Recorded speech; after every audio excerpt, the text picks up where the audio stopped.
Hello guys, welcome back to my channel, welcome back a new blog. তো আশা করছি তোমরা ভালো আছো এবং আমিও ভালো আছি বললেও ভুল। এখন যেহেতু শীতকাল, একটুতে ঠান্ডা লেগে যাচ্ছে, শরীরটা একটু খারাপ যদিও।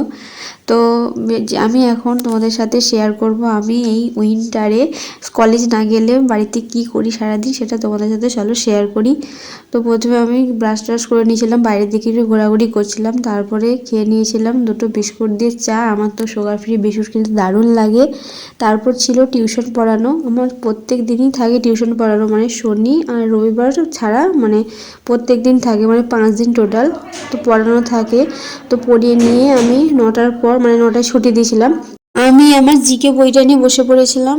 আর এখন যেহেতু কলেজ যাব না, ওই জন্য পড়তে বসা হচ্ছে সকালবেলায়, মানে 10-9টার দিকে, তো কলেজ চলে যায়। তো যাই হোক, আমি একটু পড়ে নিয়ে তারপরে খেয়ে নিয়েছিলাম। খেয়ে নেওয়ার পর আমি একটা জিনিস করব, তাই জন্য খেয়ে নিচ্ছিলাম আগে থেকে। আর যেহেতু আমি পড়িয়ে উঠে খাইনি, ওই জন্য তাড়াতাড়ি করে খেয়ে নিলাম, বাইরে বসেছিলাম চেয়ার নিয়ে। তো খেয়ে নিয়ে তারপরে নিয়ে চলে এসেছি হলুদ, যেহেতু আমার বিয়ে আছে ওই জন্যে।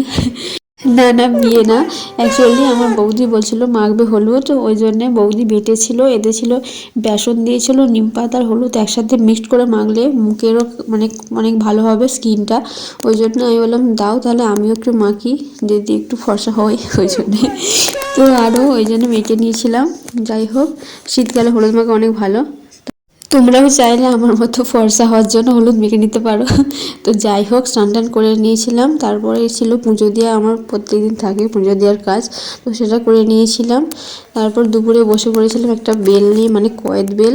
আগেরবারে একটা বেল তোমরা হয়তো ভিডিওতে দেখেছো, বেলটা ছিল খারাপ, খেতে পারিনি। তো এবারে যে বেলটা ছিল, এটা মানে মানে পাকাও নয়, মানে কি বলবো, মানে একটু পেকে পেকে এসেছে এরকম, বেশ ভালো। ওটা আমি পরে শর্ট ভিডিও তোমায় দেখাবো বেল মাখাটা।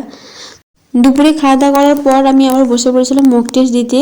আর যেহেতু এখন শীতকাল, ওই জন্য তাড়াতাড়ি খুব সন্ধ্যা হয়ে যাচ্ছে। তারপর বিকেলবেলা বাড়ির কাজ টাজ করে নিয়ে সন্ধ্যাবেলায় বসে পড়েছিলাম মুড়ি খেতে, মুড়ি আর চা খাচ্ছিলাম। তারপরে যেহেতু আজকে ক্রিসমাস ছিল, ওই জন্য দাদা নিয়ে এসেছিলো একটা বড় সাইজের কেক। তো কেক খেয়েছো আজকে কমেন্ট করে অবশ্যই জানিও। তো কেক নিয়ে এসেছিলো, সেটা একটুখানি কেটে খাওয়া হচ্ছিলো। আর আমার বেশি কেক খেতে ভালো লাগে না, খুব মিষ্টি লাগে বলে। তারপরে আর কি, তারপর কেক খাওয়ার পর আমরা পড়তে বসে পড়েছিলাম, মানে অঙ্ক দেখছিলাম। তো আজকের ভিডিওটা কেমন লাগলো অবশ্যই কেমন করে জানিও। আর এরকম ব্লগ দেখতে হলে চ্যানেলটা অবশ্যই সাবস্ক্রাইব করে রেখে দিও। দেখা যাচ্ছে নেক্সট ব্লগে, বাই।